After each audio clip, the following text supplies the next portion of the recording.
Jacques 4, versets 7 et 8 disent « Soumettez-vous donc à Dieu, résistez au diable et il fuira loin de vous. Approchez-vous de Dieu et il s'approchera de vous. Nettoyez vos mains, pécheurs, purifiez vos cœurs, hommes irrésolus. » Voici le cri d'un cœur résolu. Seigneur, mon Dieu, je veux être plus près de toi.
Amen. J'espère que c'est réconfortant d'entendre ces paroles. Vous pouvez vous asseoir, tous les enfants qui sont dans la classe des primaires sont invités à partir, puisqu'ils étaient avec nous pendant la première partie, ils vont partir.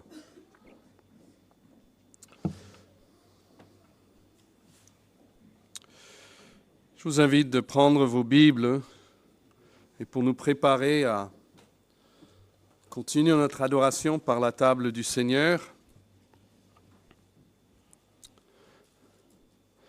de lire en Jean chapitre 19.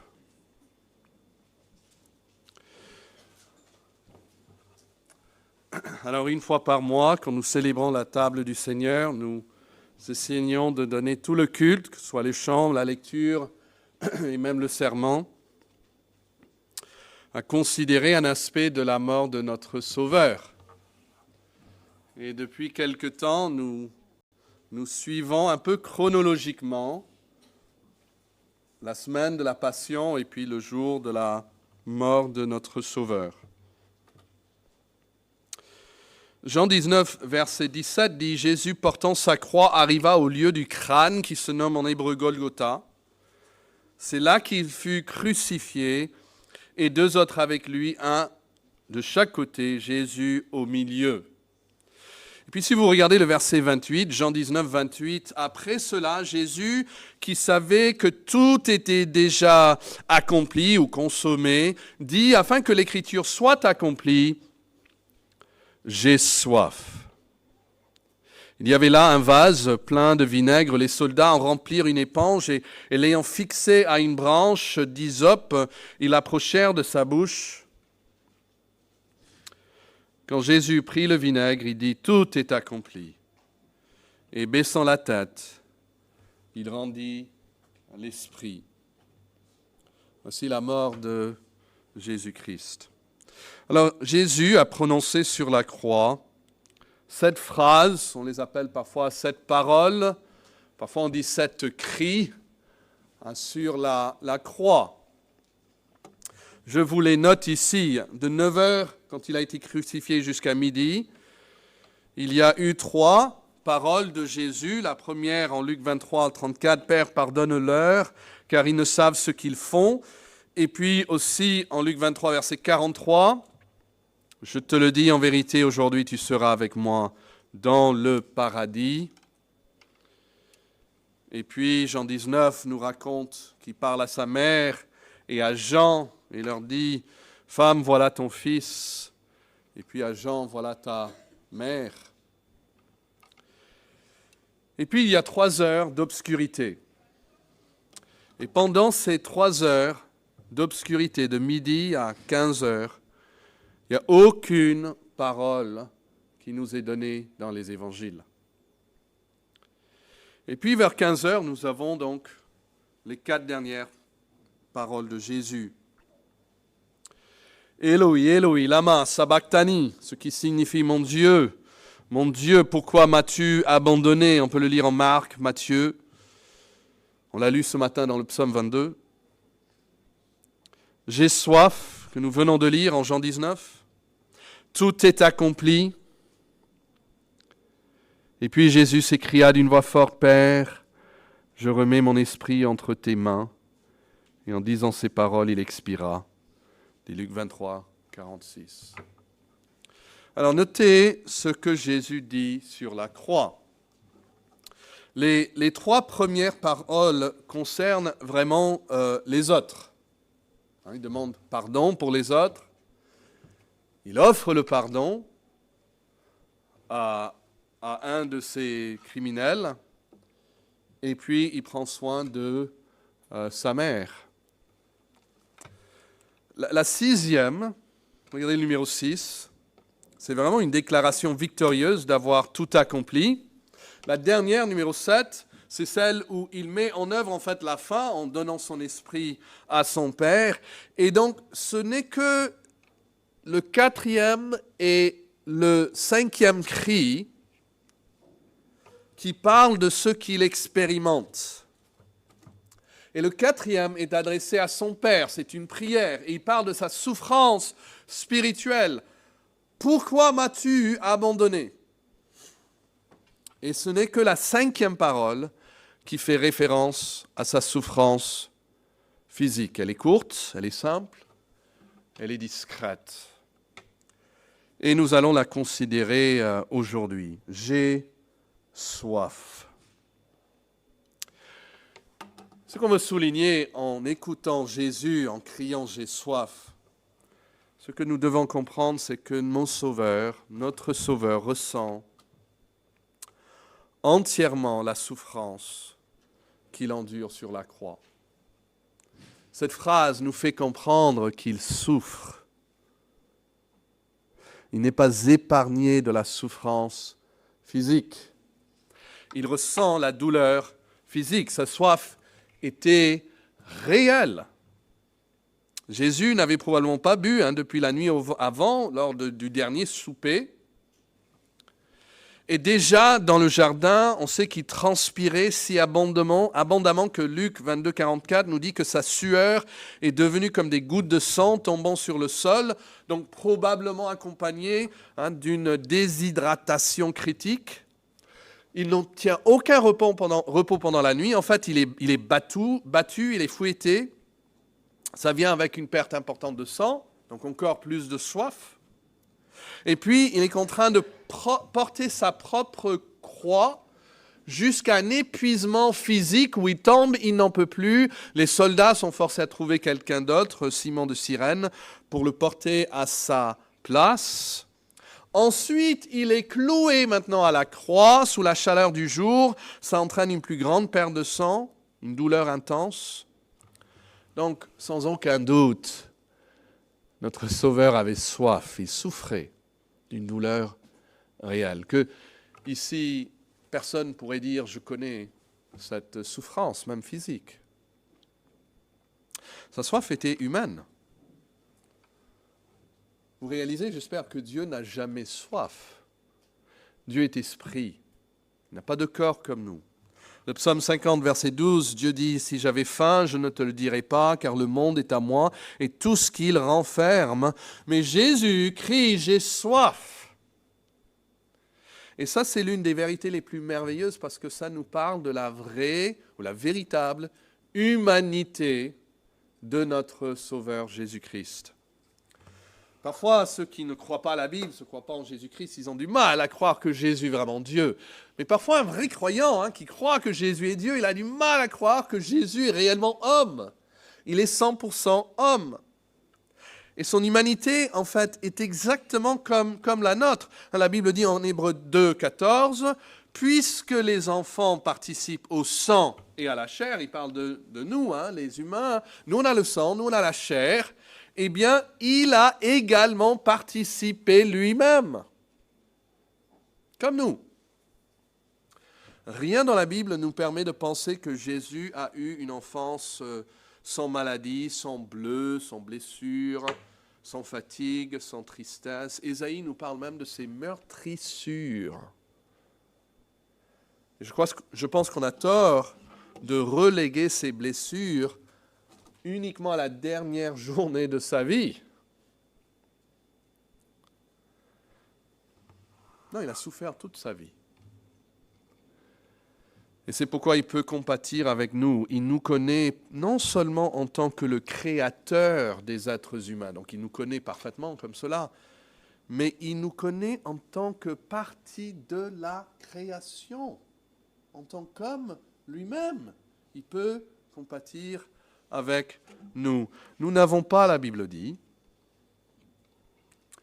un souverain sacrificateur qui ne puisse compatir à nos faiblesses. Au contraire, il a été tenté comme nous en toutes choses.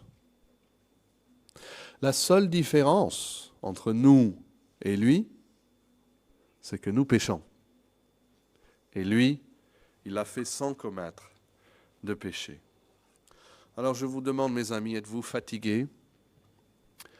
Jésus a connu des jours épuisants et des nuits courtes.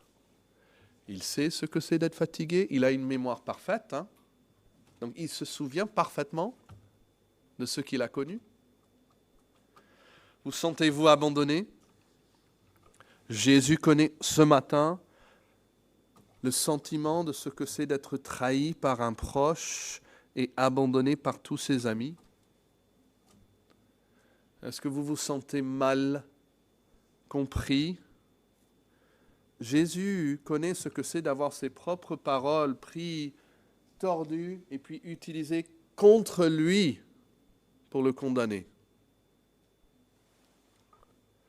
Les injustices qu'il a subies l'ont conduit jusqu'à la croix. Et ses souffrances n'ont pas diminué jusqu'à son dernier souffle. Et une des leçons qu'on peut tirer de cela, c'est que ce n'est pas toujours la volonté de Dieu de guérir les maladies ou les douleurs de ses enfants. La soif de Jésus était dans la volonté de Dieu pour lui. Et il se peut que cette maladie ou cette circonstance difficile persiste pour nous-mêmes, jusqu'à notre lit de mort. Mais si c'est le cas, sachez que vous avez un sacrificateur qui peut parfaitement compatir avec vos faiblesses, car il a été tenté en toutes choses comme vous, jusqu'à la mort même, jusqu'à la mort de la croix. Et nous savons que c'est l'homme qui a péché, et donc c'est un homme qui doit mourir. Et ce cri de soif nous assure que c'est un homme qui donnait sa vie là sur la croix, un homme parfait. Vous savez, aujourd'hui, Jésus-Christ demeure entièrement Dieu, mais entièrement homme. Il se souvient toujours ce que c'est d'avoir soif, d'avoir faim, d'être fatigué, abandonné, malade, souffrant. Il sait parfaitement. Et son cœur compatit avec le nôtre. Il ressent la douleur physique, il ressent aussi l'injustice. Jean 19, verset 29 dit, si vous l'avez toujours devant vous, « Il avait là un vase de vinaigre, et les soldats en remplirent une éponge, et l'ayant fixé à une branche d'hysope, l'approchèrent de sa bouche. » Alors, j'ai une question pour vous, à réfléchir dans votre esprit. Quand les soldats ont fait cela, est-ce que c'était un acte de pitié pour Jésus ou un acte de moquerie? Quand Jésus ressent cela, quand il reçoit ce vinaigre, qu'est-ce qu'il ressent dans son intérieur? Est-ce qu'il est un peu peut-être soulagé parce que il ressent au moins un peu de sympathie? Ou ressent-il une agonie encore plus grande à cause de leur choix de se moquer de sa souffrance? Alors c'est lequel? La pitié ou la moquerie? Et je pense qu'il s'agit d'une question importante. Car nous serions presque tentés, en lisant ces paroles, de penser que nous sommes témoins au moins d'un petit acte de pitié humain. Une légère manifestation de tendresse envers notre Christ, que quand même il le voit là, dénudé, souffrant, que à la fin, finalement, il y a quelque chose qui ressort de pitié envers lui. Or, c'est tout le contraire qui est vrai. Comme le montrent les prophéties relatives à cet événement. Et donc, je vous demande de garder la place, mais de trouver ces deux psaumes que vous avez notés ici. D'abord, le psaume 22.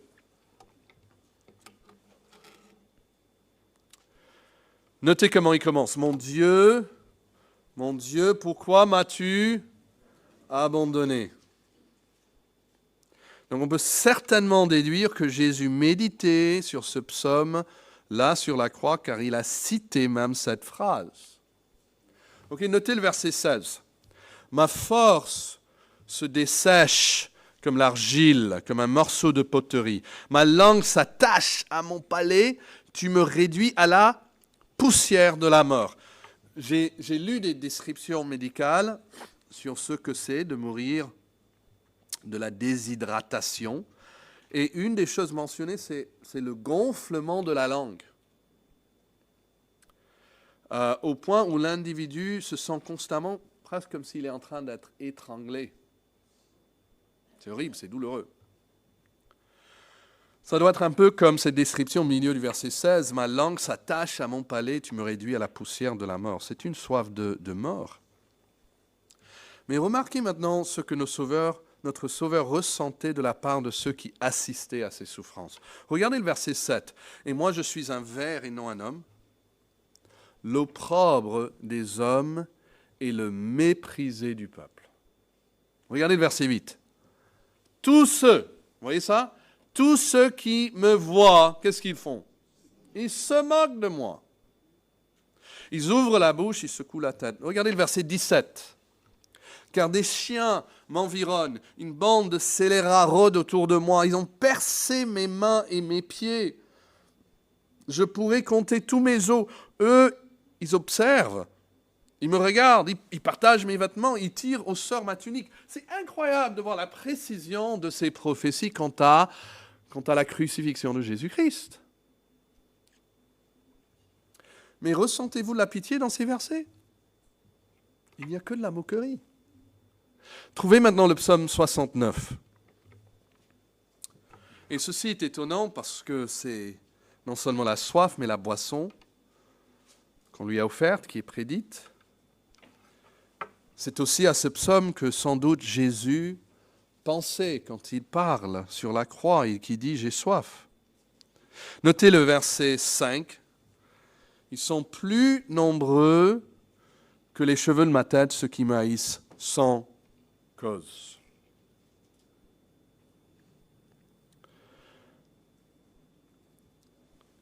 Ce verset est cité en Jean 15, 23. Mais cela est arrivé afin que s'accomplisse la parole qui est écrite dans leur loi. Ils m'ont haï sans cause. Notez le verset 10. Car le zèle de ta maison me dévore. Jean 2, 17 dit, ses disciples se souvinrent qu'il est écrit, le zèle de ta maison me dévore. Encore, vous voyez des prophéties sur Jésus. Maintenant, regardez le verset 21, le psaume 69, 21 et 22.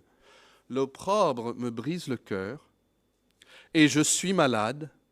J'attends de... Qu'est-ce qu'il attend? Il attend de la pitié, mais en vain.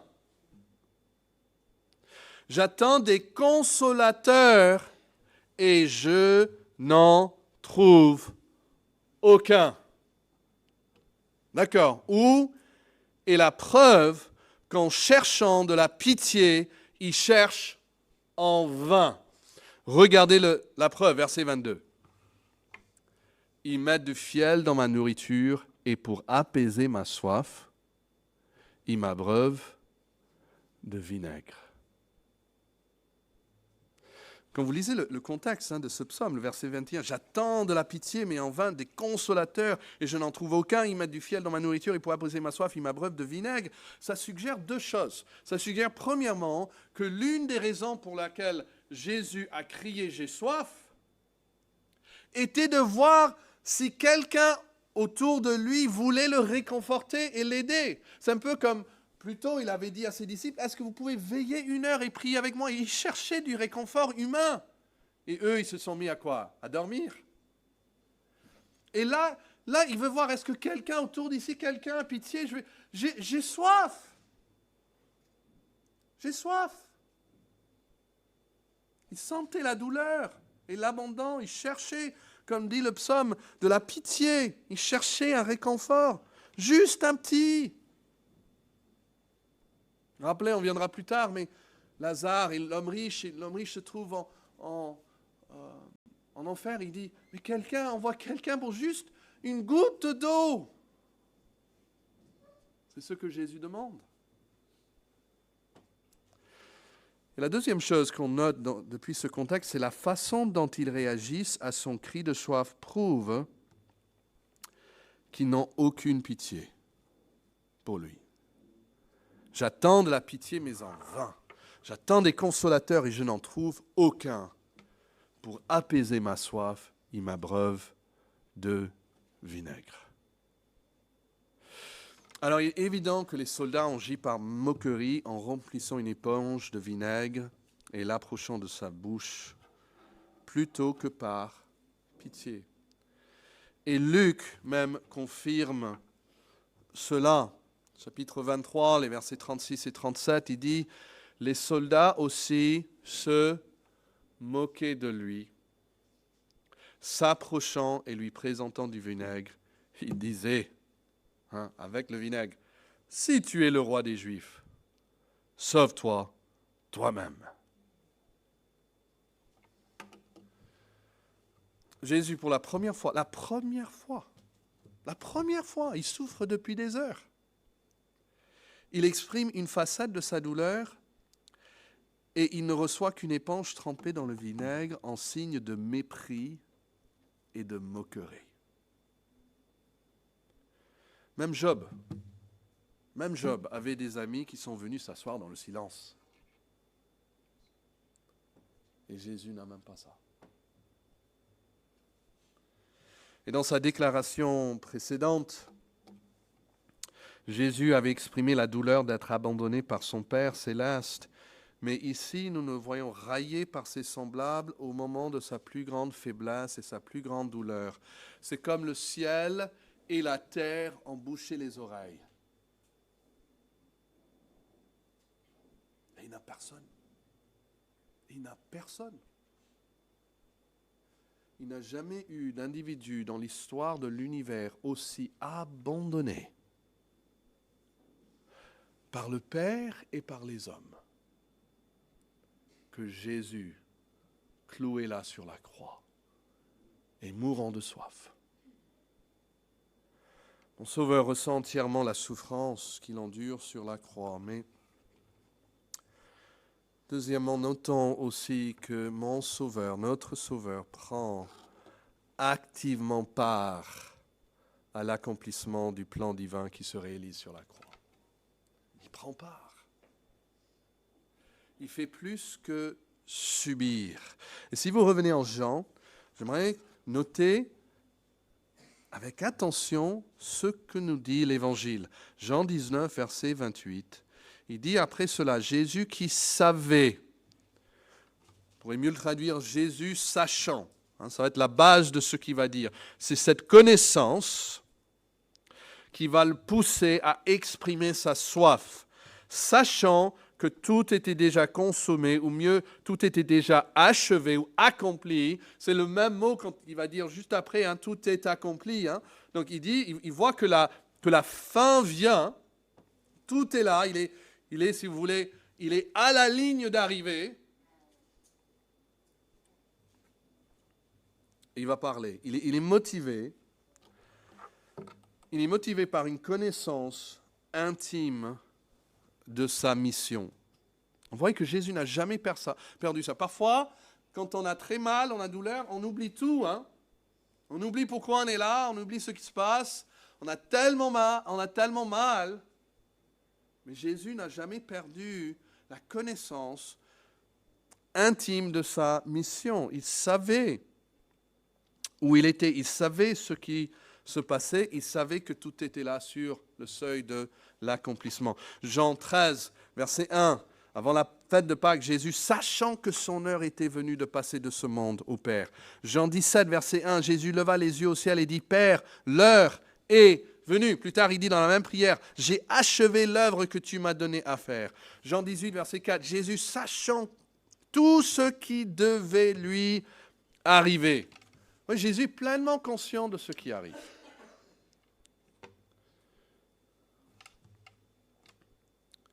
Il est évident que Christ, donc, en s'approchant de la croix, n'a pas été pris au dépourvu par une tournure tragique qu'il n'attendait pas. Il est pleinement conscient de sa mission, de sa place dans le plan de la rédemption. Il est entièrement conscient de l'importance de sa mission, de tous les éléments qui sont nécessaires, jusqu'aux plus petits détails. Il inclut même une connaissance exacte de toutes les prophéties. Il les avait méditées pendant des jours, voire des années avant.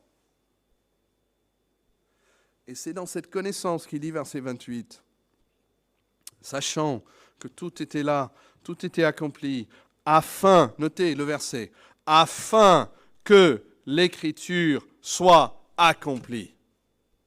Vous voyez sa motivation? C'est pour accomplir l'Écriture. Il dit, j'ai soif. Et ce qui est beau, nous voyons Jésus ici sur la terre, sur la croix, motivé, même dans sa souffrance, par un désir ardent de se soumettre à la parole de Dieu. Même dans les circonstances les plus difficiles de sa vie. Parfois, la souffrance arrive et on dit, j'en peux plus. Je ne peux plus obéir. Je souffre trop. Jésus souffre plus et il veut encore plus obéir. vous pouvez imaginer que les crucifixions étaient normalement caractérisées par des jurements violents, des hurlements incohérents. Et pourtant, ce qui est si étonnant concernant cette crucifixion, même pour ceux qui l'ont vu, pas plus tard, il y a un centurion qui dit « Waouh, c'est vraiment le Fils de Dieu ». C'est que quand Jésus parle, c'est toujours déterminé, c'est toujours réfléchi. Ce ne sont pas les délires de quelqu'un qui se donne à sa souffrance. C'est des paroles d'un homme qui a entièrement contrôle de ses facultés de pensée et verbale, et il est motivé par une raison d'être, d'accomplir les prophéties de Dieu lui concernant. Depuis son arrestation la nuit avant, il avait passé une nuit blanche. On lui avait fait subir 6 procès différents. Il a été battu, moqué, craché dessus, dénudé, pendu sur un bois comme le pire des criminels. Et jusqu'à présent, il n'a pas une seule fois exprimé sa douleur. Il a été maltraité, opprimé, et il n'a point ouvert la bouche.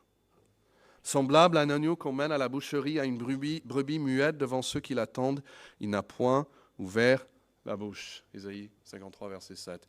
Et finalement, il tourne l'attention vers son propre état et il crie simplement, un seul mot en grec, j'ai soif. Et je vous assure qu'il ne l'a pas fait simplement pour soulager sa douleur. Regardez notre texte. Après cela, verset 28, Jésus qui savait que tout était déjà accompli, tout sauf une des prophéties. Et donc il prend la parole et il dit, afin que l'écriture soit accomplie, pour mettre en marche l'accomplissement de cette dernière prophétie. J'ai soif. Et verset 29 nous dit, il y avait déjà là, quoi ? Un vase plein de vinaigre. C'est intéressant, hein ? Dieu avait déjà tout préparé. Jésus avait probablement vu le vase de vinaigre. Et les soldats en remplirent une éponge et l'ayant fixée à une branche d'hysope, ils l'approchèrent de sa bouche et quand Jésus eut pris le vinaigre, ah voilà, il dit, cette prophétie maintenant est accomplie. Ils m'ont donné du vinaigre. Et donc Jésus reprend la parole et il dit, tout est accompli. Et en baissant la tête, il rendit l'esprit. Vous voyez ce qu'il fait ?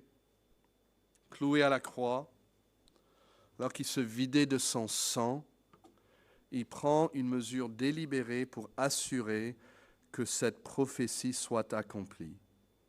Alors, il y avait beaucoup de prophéties, probablement la plupart même, dans l'accomplissement desquelles Jésus n'a manifestement pris aucun part. Il ne s'est pas trahi, il ne s'est pas vendu pour 30 pièces d'argent, il ne s'est pas crucifié sur la croix, il n'a même pas préparé le vinaigre. Mais nous découvrons ici qu'à la fin de sa vie, non seulement il ne résiste pas, c'est bon, il accepte, mais il participe activement à la réalisation de toutes les prophéties. Dieu lui donne juste une petite part à jouer, un petit rôle à jouer. Il doit les rappeler, de lui donner, ça c'est dans la prophétie. Alors il va dire, j'ai soif pour tout accomplir. C'est-à-dire, Jésus est mort pas seulement parce qu'il a subi passivement, mais parce qu'il a participé activement. Il a même dit à ses disciples, je pourrais appeler légion d'anges pour me délivrer. Il est là parce qu'il s'est donné lui-même. Il a même hâté sa mort.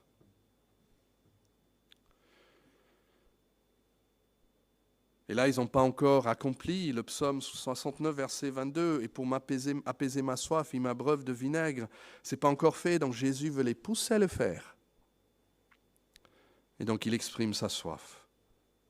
Et donc, il dit, pour que l'écriture soit accomplie, j'ai soif. Et Marc nous dit, et l'un d'eux courut remplir une éponge de vinaigre. Grâce à ce cri de Jésus, la dernière prophétie est accomplie et il peut dire « Tout est accompli ». Donc son cri de soif, c'est entre autres un exemple d'obéissance aussi pour nous à la parole de Dieu, même dans la souffrance. C'est pourquoi Jésus a dit ce qu'il a dit, afin de se soumettre à la Bible. Il veut obéir à la Bible. Il veut obéir à son Père. Il était résolu de précipiter même la réalisation de la dernière prophétie. Et 1 Pierre 2, 22 nous dit, Christ a aussi souffert pour vous, vous laissant, quoi? Un exemple, afin que vous suiviez ses traces, même dans la souffrance. Sa nourriture, il a dit, était de faire la volonté de Dieu et de voir l'accomplir pendant sa vie. Et nous devons faire le même. 1 Pierre explique qu'il a souffert physiquement et spirituellement dans notre place. Christ, 1 Pierre 4, 1, donc ayant souffert pour nous dans la chair. 1 Pierre 3, 17, Christ aussi a souffert une fois pour les péchés, lui juste pour les injustes, notre verset d'aujourd'hui, afin de nous amener à Dieu. Et c'est dans ce sens que sa soif était pour moi. Luc 16, verset 22, nous parle de 2 hommes qui meurent. Le pauvre mourut, et il fut porté par les anges dans le sein d'Abraham. Le riche mourut aussi, il fut enseveli. Et dans le séjour des morts, il leva les yeux, et tandis qu'il était en proie au tourment, il vit de loin Abraham et Lazare dans son sein, et s'écria, « Père Abraham, aie pitié de moi, et envoie Lazare pour qu'il trempe le bout de son doigt dans l'eau, et me rafraîchisse la langue, car je souffre cruellement dans cette flamme. » Ce n'est pas juste une histoire, une image, c'est une réalité. Et le puritain anglais Matthew Henry a dit ceci, « Les supplices de l'enfer sont représentés ici par une soif violente dans la plainte du riche, qui a prié pour une goutte d'eau afin de refroidir sa langue. À cette soif éternelle, nous aurions été tous condamnés si Christ n'avait pas souffert sur la croix. » L'enfer est décrit comme un endroit où la de soif violente. Et bien que Jésus n'ait jamais allé en enfer, la Bible ne dit pas ça, mais il a éprouvé cette soif violente afin que nous puissions boire l'eau vivante pendant toute l'éternité. C'est une soif que vous n'aurez jamais besoin de connaître. Il a pris. La soif violente de l'enfer est à la fois physique et spirituelle. Et ainsi, la souffrance de Christ sur la croix, sa soif même était dans ce sens spirituel, mais aussi physique.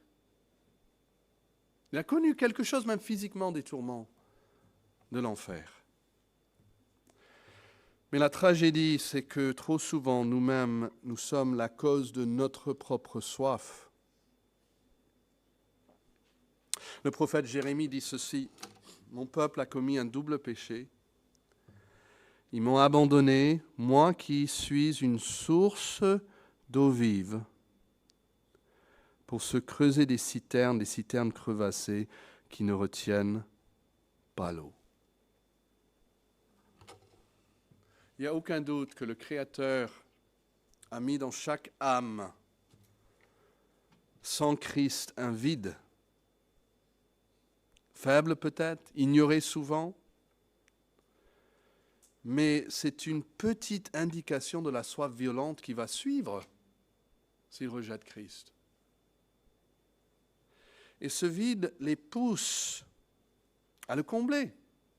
Personne n'aime avoir soif. Spirituellement ou physiquement. Et donc les gens essayent l'argent pour combler la soif, mais bientôt ils réalisent qu'une grande richesse est souvent accompagnée d'une vie dénuée de sens et d'un cœur vide. Alors ils changent, ils essayent. Bon, c'est les relations humaines.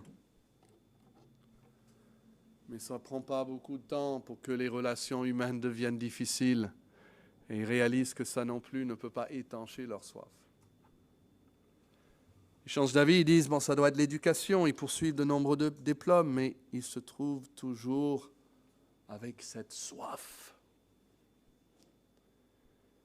Ça doit être donc le divertissement, et nous savons combien notre monde est donné au divertissement.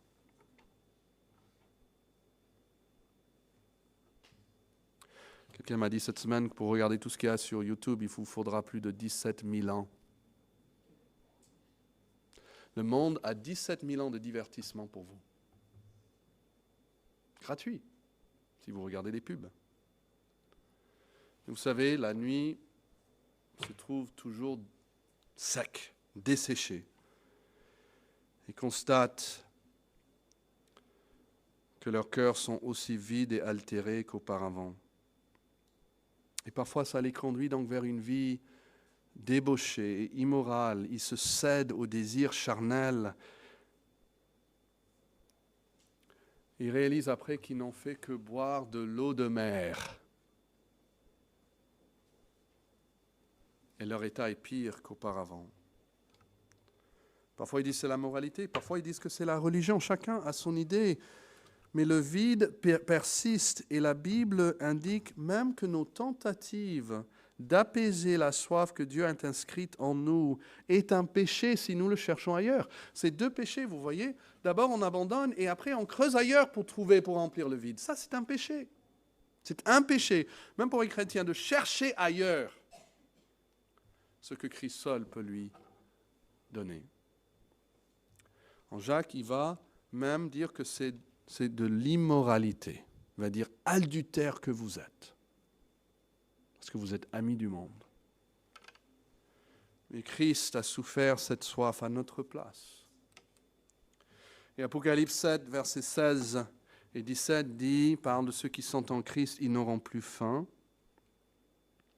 ils n'auront plus soif, et le soleil ne les frappera point, ni aucune chaleur, car l'agneau qui est au milieu du trône les paîtra et les conduira aux sources des eaux de la vie. C'est ce qui vous est offert. Jésus s'est levé un jour dans le temple. Il a dit, moi, venez à moi, vous qui avez soif. Qu'est-ce qu'il a dit à la femme samaritaine? Il a dit, je peux vous donner de l'eau qui te rafraîchira pour l'éternité et des fleuves d'eau vive même couleront de ton sang. Et donc l'appel est de venir à Jésus. Il a souffert cette soif de mort. Et maintenant il vous offre de l'eau vive pour vos cœurs. Prions. Ô notre Père, nous sommes touchés dans nos cœurs par un Sauveur qui était prêt à souffrir physiquement et spirituellement